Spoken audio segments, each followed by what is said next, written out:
नमस्कार, मैं योगेश शर्मा और आप देख रहे हैं न्यूज़ 21 टीवी एवं पॉजिटिव न्यूज़। आज हमारे साथ मौजूद हैं फरीदाबाद की बेटी जो नेशनल खिलाड़ी हॉकी प्लेयर रह चुकी हैं और जिन्हें आज टैटू कलाकार के नाम से जाना जाता है। जी, हम बात कर रहे हैं अन्नू चौधरी की जो टैटू कलाकार हैं। तो सबसे पहले मैम आपका स्वागत है। मैम, ज़्यादातर देखा जाता है महिला कोई टीचर बनती है, डॉक्टर बनती है, लेकिन आपने ये टैटू लाइन कैसे चुनी? क्या वजह रही आपकी? जो कि हम ये जो कलाकार है ज़्यादातर विदेशों में पाए जाते हैं, इंडिया में महिलाओं को ज़्यादा नहीं देखा जाता इस लाइन में, तो आपने ये लाइन कैसे चुनी? देखिए, मैं Annu Chaudhary international tattoo expert हूँ और नेशनल प्लेयर भी रह चुकी हूँ। तो मेरा मोटिव ये था कि इस लाइन में जाने का कि जिस तरह से मैं खेल में थी, प्लेयर थी, तो वो कुछ टाइम के लिए मेरा प्ले वाला जो था वो थोड़ा सा कम हो गया था और जिसकी वजह से कुछ लाइफ ब्रेक हो गई। और फिर बाद में मुझे रियलाइज़ हुआ कि क्योंकि ये मेरा बचपन से शौक था, एक आर्ट मेरा मतलब मेरे अंदर था ये, तो इसलिए मैंने सोचा कि मैं क्यों ना इसी चीज़ को फिर आगे बढ़ाऊं। और मैंने बहुत सारी सर्च किया था कि इंडिया के अंदर बहुत ही कम आर्टिस्ट हैं और वुमेन तो बिल्कुल ना के बराबर ही थी। तो तब मुझे लगा कि कुछ ऐसा काम करना चाहिए जिससे कि मतलब मुझे एक नाम भी मिले। जो मैं चाहती थी कि मैं नेशनल तक गई हूँ तो मैं इंटरनेशनल भी जाऊँ, अब इंडिया के लिए खेलूँ, तो वो मैं नहीं कर पाई। तो इस वजह से फिर मैंने ये चुना कि मैं टैटू आर्टिस्ट बनूँ और एक इंडिया की तरफ से पार्टिसिपेट करूँ। तो ये मेरा हमेशा से सपना रहा है। तो हम बात करें फैमिली की, फैमिली ज़्यादातर सपोर्ट नहीं करती इस लाइन में वुमेन्स के, महिलाओं के लिए, तो आपने की फैमिली ने कितना सपोर्ट किया आपको? देखिए, फैमिली सपोर्ट नहीं करती क्योंकि इस लाइन को बहुत ही नेगेटिव नज़रिए से देखा जाता है। क्योंकि लोग सोचते हैं कि एक आर्टिस्ट जो है और ख़ासकर टैटू आर्टिस्ट, ये क्या होता है कि लोगों के दिमाग में ये होता है कि ये बिल्कुल अनपढ़, गंवार, जाहिल, इस टाइप के लोग ही सिर्फ ये टैटू बनाते हैं। जैसे पुराने ज़माने में होता था कि अनपढ़ लोग मतलब कैसे कैसे तरीक़ों से वो एक आर्ट को मतलब हाथ पे या बॉडी के ऊपर क्रिएट करते थे।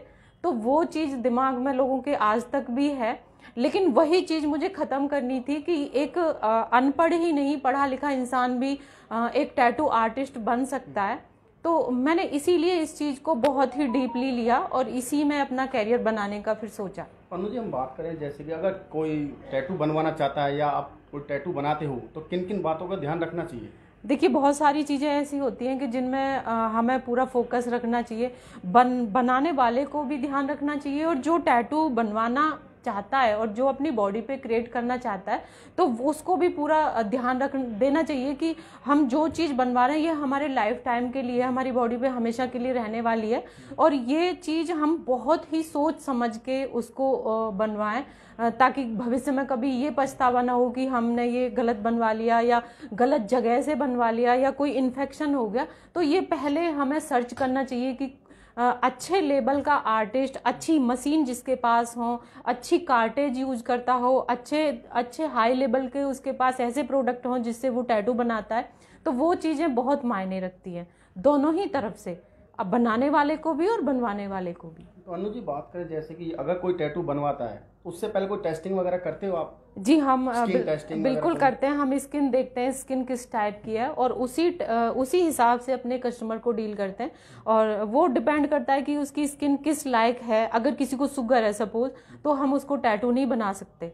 तो हालांकि मेरे पास जो मशीनें होती हैं वो इस टाइप की मशीन है कि हम स्किन के फर्स्ट लेयर में ही बनाते हैं। जैसे हमारी स्किन पे एक होता है मिलेनियम, वाटर के जैसा होता है फर्स्ट लेयर में।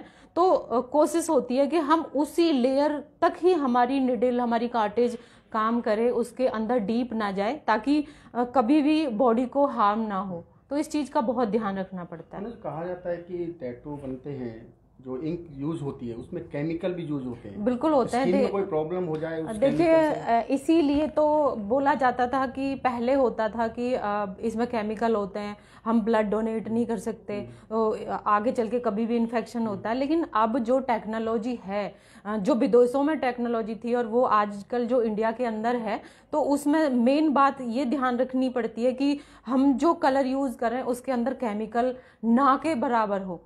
जो फ्लावर होते हैं उसके ही नेचुरल कलर स्किन के अंदर डाले जाएं ताकि बॉडी को कभी कोई हार्म ना हो। अनु जी, महिलाओं को कोई संदेश देना चाहोगी आप आत्मनिर्भर होने के लिए? देखिए, मैं तो सिर्फ ये कहना चाहती हूँ कि अगर कोई महिला आगे बढ़ना चाहती है और उसको लगता है कि उसके अंदर जरा सी भी कोई क्वालिटी ऐसी है कि वो कुछ कर सकती है, तो हमेशा लेडीज़ को ये नहीं कि बैठ के खाना है। अब वो टाइम चला गया कि एक मर्द सिर्फ कमाएगा और औरत घर चलाएगी। अभी दोनों को मिलके ही घर चलाना पड़ता है और तभी हमारा समाज एक सक्षम रूप से उभर के आता है। तो ये चीज़ महिलाओं को भी सोचनी चाहिए कि हम लोग भी सहयोग करें अपने काम से लेके हर चीज़ से रिलेटेड, तो ये बहुत ज़रूरी होता है। अनु जी, एक आप हाई लेवल की आर्टिस्ट हैं, टैटू आर्टिस्ट हैं, और सोशल मीडिया पर आजकल आप गायब हैं। कुछ लोग बात भी करते होंगे आपसे कि आप सोशल मीडिया पर दिखाई नहीं देते, ऐसा क्या रीज़न रहा जो आप सोशल मीडिया पर नहीं दिखाई देते? सर, ये इसके बहुत सारे कारण हुए हैं।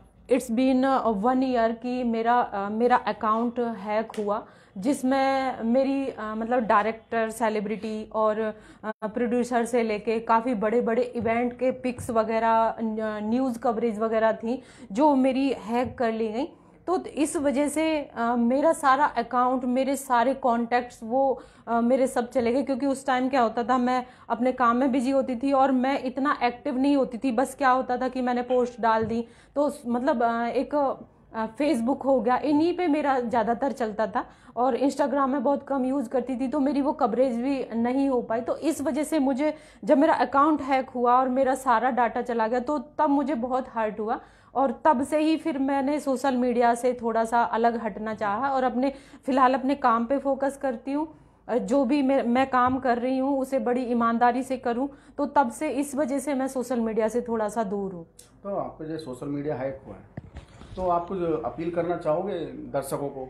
सर, मैं अपील बिल्कुल करना चाहूँगी। मैं ज़्यादातर महिलाओं को बोलना चाहती हूँ कि अगर आप किसी समाज सेवा से जुड़े हो या कोई सोशल वर्क आप करते हो, कोई भी आपके अंदर बहुत आगे बढ़ने की चाह है, तो आप सोशल मीडिया पे एक्टिव हो तो वो हमेशा एक्टिव रहो। अपने अकाउंट को टाइम से उसको लॉग आउट करो, चेक करो कि जो मेरे साथ हुआ है वो कभी किसी और के साथ ना हो। अनु जी, अगर आपसे कोई जुड़ना चाहे, कोई काम सीखना चाहे टैटू कलाकारी का, तो कैसे जुड़े?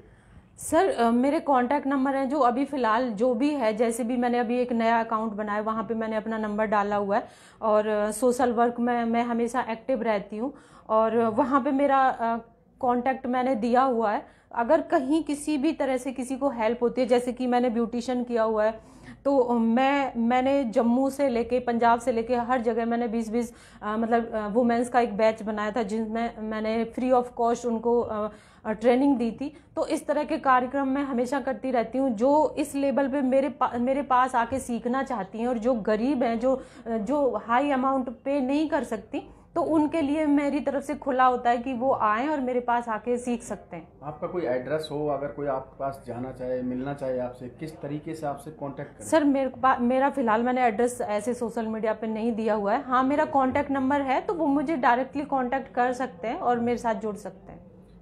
तो ये थी हमारे साथ जानी मानी टैटू आर्टिस्ट अनु चौधरी, जो कि नेशनल हॉकी प्लेयर भी रह चुकी हैं, और इन्होंने कहा अगर कोई महिला इनसे जुड़ना चाहे तो जुड़ सकती है, सोशल मीडिया के थ्रू या कॉन्टैक्ट है उनके थ्रू जुड़ सकती हैं। और आपको डिस्प्ले पर हमारा एक नंबर दिखाई दे रहा होगा, उस नंबर से आप हमें कांटेक्ट करें। अगर कोई ऐसी शख्सियत है पलवल में, Hodal, Palwal, Faridabad, all over India में कोई भी है, तो हमसे कांटेक्ट कर सकते हैं, व्हाट्सएप या डायरेक्ट कॉल भी कर सकते हैं। धन्यवाद।